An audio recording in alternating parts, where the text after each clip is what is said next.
नमस्कार, मी नाना हैरे.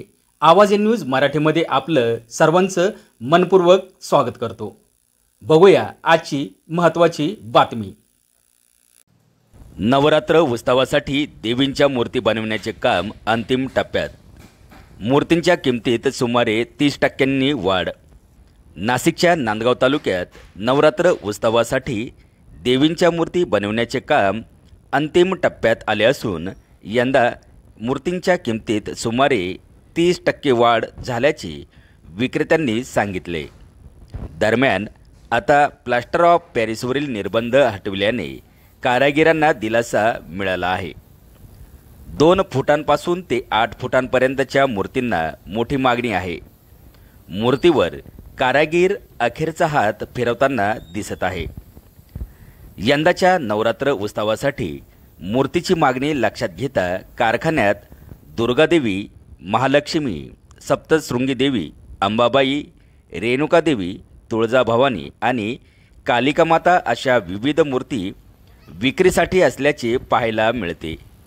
खास करून शेरावाली देवीच्या मूर्तीला विशेष पसंती मिळत असल्याचे सांगितले जाते. छोट्या मूर्तींची किंमत 2100 रुपये तर मोठ्या मूर्तींची किंमत 21,000 रुपयांपर्यंत आहेत. प्लास्टर, रंग, काथ्या आणि मजुरीचे भाव वाढल्याने आम्हाला मूर्ती बनवणे खर्चिक ठरत असल्याचे कारागीर वर्षा सोनवणे यांनी सांगितले आहे. आवाज न्यूज मराठी, नांदगाव, नाशिक. माझं नाव वर्षा किशोर सोनवणे. आता नवरात्र आलेलं आहे. आमच्याकडं सगळ्या देवींच्या मूर्त्या आहे आणि सगळ्या मूर्त्या आमच्या आल्या रंगून झालेल्या आहेत आणि जेवढ्या मूर्त्या आहे त्यांची सगळ्यांची बुकिंग आवरली. आता फक्त सोनेरी काम आणि डेकोरेशनचं काम चालू आहे.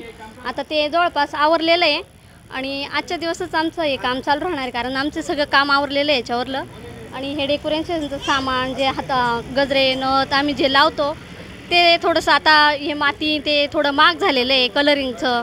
आणि हे बाकीचे माणसं आमच्याकडं काम करता त्यांची मजुरी वाढलेली आहे, कलरचे भाव वाढले, गोणीचे भाव वाढले. आणि हे जे थोडंफार किरकोळ सामान जे आम्ही डेकोरेशनचं लावतो या हे महाग झालेलं आहे थोडंसं.